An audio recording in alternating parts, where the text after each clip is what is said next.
कितना अच्छा होता कि हमारे इस धरती पर मानवों की बिरादरी उसके जन्म से नहीं बल्कि कर्म से आके जाते, कर्म से निर्धारित होते। कलाकारों का अपना एक बिरादरी होता, चिकित्सकों का अपना एक बिरादरी होता, शिक्षकों का अपना एक बिरादरी होता, अभियंताओं का अपना एक बिरादरी होता, कर्मचारियों का अपना एक बिरादरी होता, सफाई कर्मियों का अपना एक बिरादरी होता, मजदूरों का अपना एक बिरादरी होता, किसानों का अपना एक बिरादरी होता। तो यह जो जातीय बंधन है शायद वह टूट जाता और सभी मानव एक दूसरे को समभाव दृष्टि से देखते, सबके बीच समन्वय होता, सौहार्द होता। लेकिन आज खास करके भारत का जो यह धरा है, जातीय भावना इस कदर इंसानों के मन मस्तिष्क में बैठ चुके हैं कि समाज में कल्पना होती थी कि यदि कोई पढ़ लेगा, आगे बढ़ जाएगा, तो उसके अंदर के जातीय दुर्भावनाएं जो है वह समाप्त हो जाएगा और हर इंसान को समान दृष्टि से वह कद्र करेगा। लेकिन समाज की कल्पना से परे जो आज जितना अत्यधिक पढ़ रहे हैं और जितना आगे बढ़ रहे हैं, उनके अंदर जातीय दुर्भावनाएं और फूट फूट करके भर जा रहे हैं। नमस्कार, हकीकत में मैं राकेश वर्मा आप सभी का स्वागत करता हूं। आज समाज के एक बड़े हिस्से के द्वारा भोजपुरी इंडस्ट्री के एक बड़े कलाकार पवन सिंह के ऊपर जातिवादी होने का आरोप मढ़ा जा रहा है। तो आज इस वीडियो में पूरे साक्ष्य के साथ हम बताएंगे भी और दिखाएंगे भी कि क्या वाकई में पवन सिंह जातिवादी है या फिर समाज के एक बड़े हिस्से के द्वारा जबरन पवन सिंह के ऊपर जातिवादी होना थोपा जा रहा है। साथियों, पवन सिंह को 2024 से पूर्व तक या 2024 के मध्य तक कलाकार के रूप में, अभिनेता के रूप में जानते थे हम भी आप। लेकिन 2024 प्रारंभ होते ही उनके जीवन में एक नया मोड़ आया और वे अभिनेता के साथ साथ नेता की राह तलाशना प्रारंभ कर दिए और उसी कड़ी में उन्होंने वर्तमान में केंद्र की सत्ता में जो पार्टी है, मुख्य घटक दल जो है एनडीए का, भाजपा, उसका उन्होंने सदस्यता हासिल किया और उसके बाद 2024 के लोकसभा चुनाव में उन्हें टिकट भी भाजपा से दिया गया, लेकिन उस स्थान से दिया गया जो उनके लिए गले का फांस बन गया। इतना विरोध हुआ वहां के क्षेत्रीय लोगों के द्वारा कि अंततः उन्हें उस सीट को त्यागना पड़ा। उसके बाद लंबे इंतजार उनका रहा कि भाजपा जो है वह उन्हें वहां सीट बदल करके और दूसरे जगह से वो उन्हें लड़वाए, लेकिन भाजपा ऐसा कर न सका।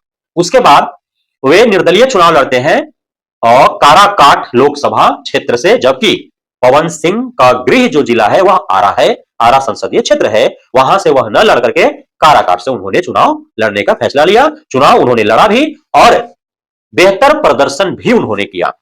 लाजमी सी बात है कि जब तक वे अभिनेता थे तब तक तो उनके दिल में सभी के लिए हो सकता है, चाहे वह किसी भी जाति का हो, किसी भी धर्म का हो, संभाव होगा और सभी का उनके प्रति भी संभाव होगा।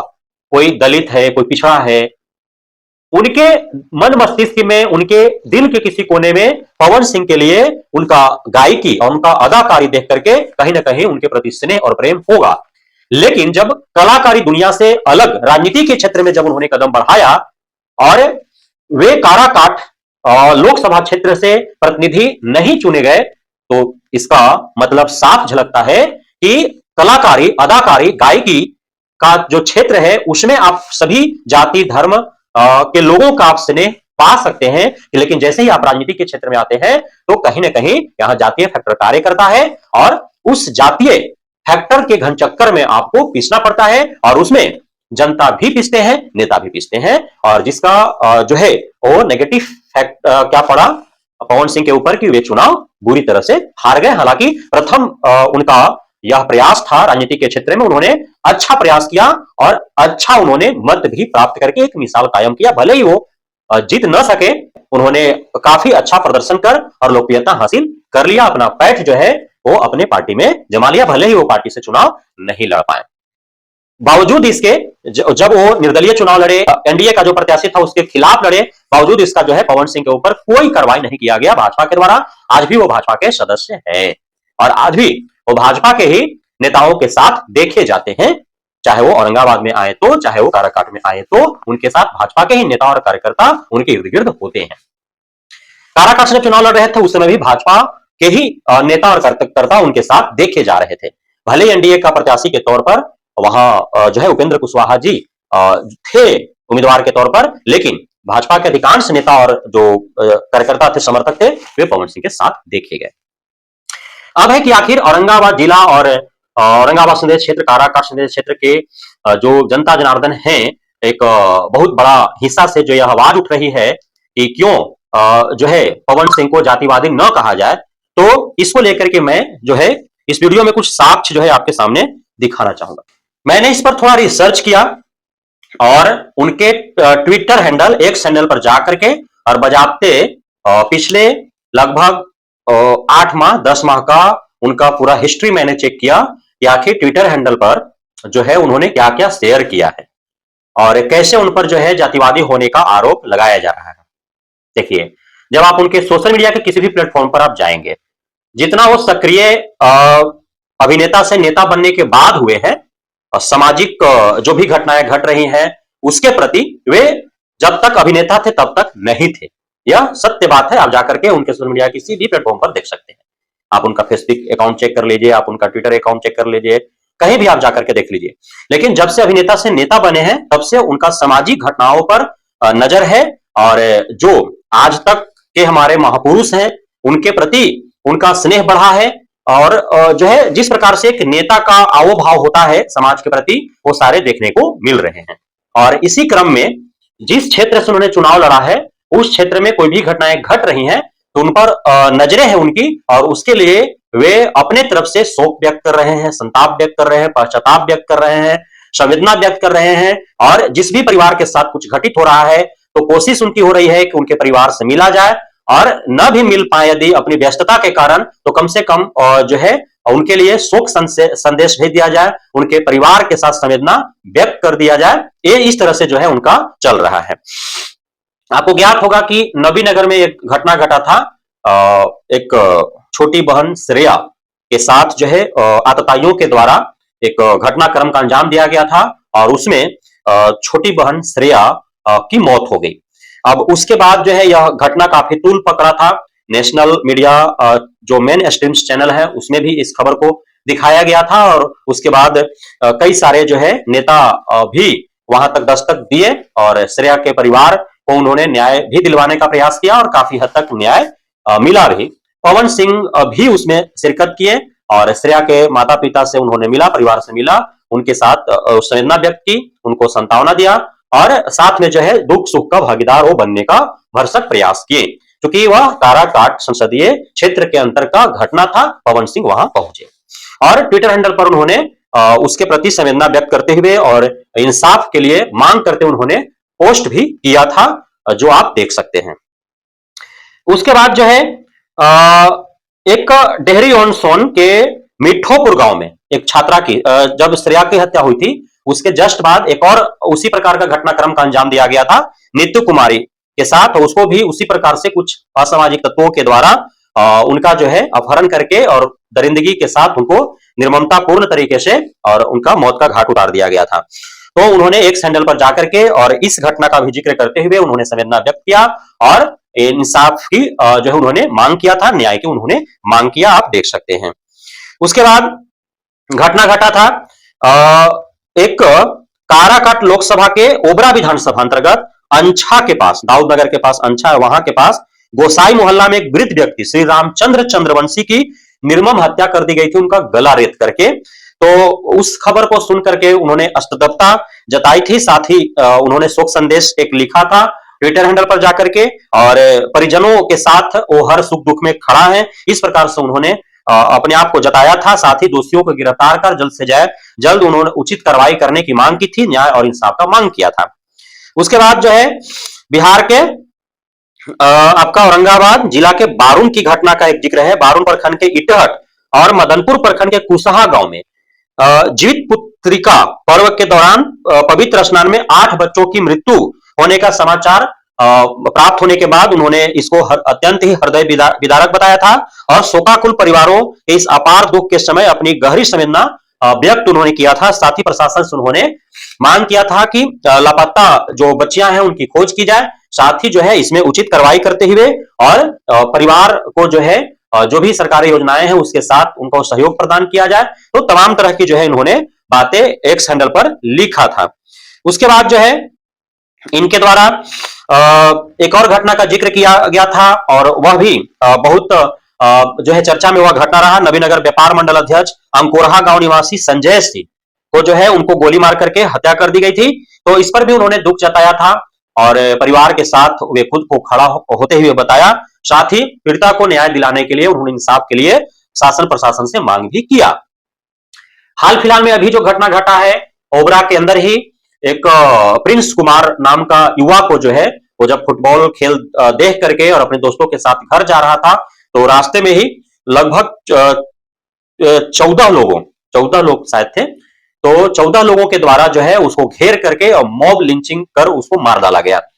तो उस घटना में भी प्रिंस कुमार की हत्या हो गई, उसका मौत हो गया। उसके बाद जो है पवन सिंह उस पीड़ित परिवार से जाकर के मिलते हैं और प्रिंस कुमार के बहनों को वे पूरे मीडिया के समक्ष जो है उन्होंने शपथ दिया है, उनको वादा किया है कि 2 बहन जो है उन दोनों बहनों के शादी का खर्च पवन सिंह उठाएंगे। उन्होंने खुद कहा है कि तुम्हारा कोई नहीं है तो मैं हूं, मैं ही पिता हूं, मैं ही भाई हूं, सब कुछ मैं हूं और तुम दोनों बहन का शादी मैं करूंगा, ये मैं मीडिया के समक्ष जो है वादा करता हूं। इस प्रकार से वे जाते हैं। पवन सिंह के साथ औरंगाबाद के पूर्व सांसद मान्यवर सुशील कुमार सिंह भी उनके साथ शिरकत करते हुए देखे जाते हैं। फिर उसके बाद जो है पवन सिंह जो है सुशील सिंह के साथ काफी वक्त बिताते हैं। अन्य भी भाजपा के कई जिला के गणमान्य नेतागण उनके साथ होते हैं और उसके बाद मीडिया से रूबरू होते हुए उन्होंने मदनपुर में एक मदनपुर के इर्द गिर्द जो है हाईवे पर ही एक कंडक्टर शायद मंजय सिंह उनका नाम था, उनको भी मॉब लिंचिंग कर दिया गया था। उस पर भी उन्होंने जो है दुख व्यक्त किया और मीडिया से जब प्रश्न पूछा गया मीडिया के द्वारा उनसे कि कई सारे घटनाएं औरंगाबाद और काराकाट में घटा है इस 1 वर्षों में 8-10 माह में, लेकिन सारी घटनाओं में आप शामिल नहीं हो पाते हैं, कुछ ही घटनाओं में शामिल हो पाते हैं। तो उनके द्वारा साफ साफ कहना था कि उनका मुख्य जो पेशा है वो कलाकारी है और उसके बाद वो खुद मजबूत हो गए इस कदर कि अब वो समाज की सेवा में उतरे हैं। तो कलाकारी से उनको समय नहीं मिल पाता है उतना कि हर घटनाओं में वो शिरकत कर ही सके, लेकिन वो उनको जब पता चलता है तो दुख व्यक्त करते हैं और कोशिश करते हैं कि वो शामिल हो पाए, लेकिन उनको समय नहीं मिल पाता है और जब मिल पाता है जिन घटनाओं के वक्त में वो शामिल हो जाते हैं। इस प्रकार से उनको जो है पवन सिंह के द्वारा बताया गया मीडिया कर्मियों को। अब इन सारी चीजों को आपने देखा कि किस प्रकार से जो है उनका नजरें बनी हुई है।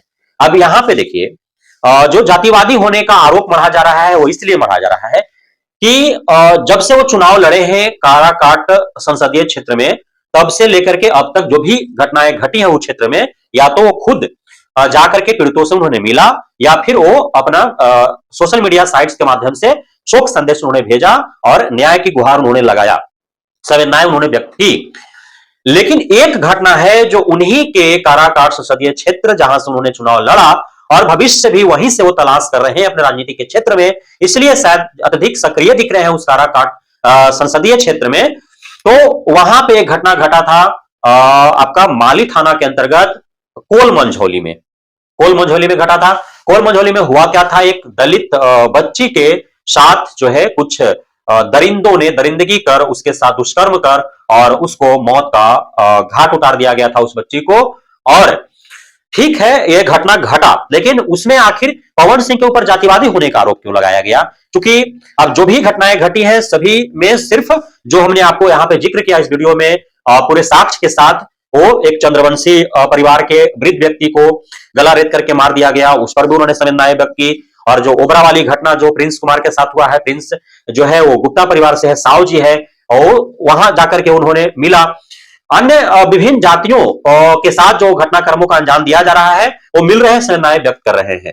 तो कैसे वो जातिवादी है? जातिवाद तो तब कहा जाता ना कि सिर्फ राजपूत परिवार से वो आते हैं। यदि राजपूत परिवार के साथ ही कोई घटना का अंजाम दिया जाता है, जैसे कि श्रेया के साथ हुआ या फिर औरंगाबाद के हाईवे पर मदनपुर के इर्द गिर्द जो संजय सिंह के साथ हुआ, या फिर जो व्यापार मंडल के अध्यक्ष को गोली मार करके हत्या कर दिया गया संजय सिंह के साथ हुआ, तो सिर्फ यदि राजपूतों के साथ घटनाक्रम का अंजाम दिया जाता और उस पर यदि वे शोक संदेश यदि देते, उस पर यदि दुख व्यक्त करते, तो फिर कहा जाता कि नहीं पवन सिंह जातिवादी है। लेकिन चंद्रवंशी की हत्या हुई तब भी वो शिरकत किए, साव जी की हत्या हुई तब भी वे शिरकत किए, तो कैसे? तो इसलिए कि चूंकि जो कोल मंझौली का घटना है उसमें पवन सिंह के स्वजातीय के द्वारा उस दलित बच्ची का गला दबा करके और उसको मौत का घाट उतार दिया गया था, और पवन सिंह के स्वजातीय के द्वारा ही उस दलित बच्ची के साथ दरिंदगी की गई थी। तो शायद यह लोगों का मानना है कि चूंकि पवन सिंह के स्वजातीय ही उस घटनाक्रम को अंजाम देने में संलिप्त थे, इसलिए पवन सिंह उस घटना में कोई शोक संदेश उन्होंने नहीं व्यक्त किया, कोई उन्होंने संवेदनाएं व्यक्त नहीं की और नहीं उस परिवार से जाकर के मिले। तो इसलिए ऐसा हो रहा है। अब यहां समझने वाली बात यह है कि जातिवादी का जहां तक सवाल है, तो पवन सिंह इस को देखते हुए आप यदि कहेंगे कि वो जातिवादी हैं, तो यह कहना उचित नहीं है।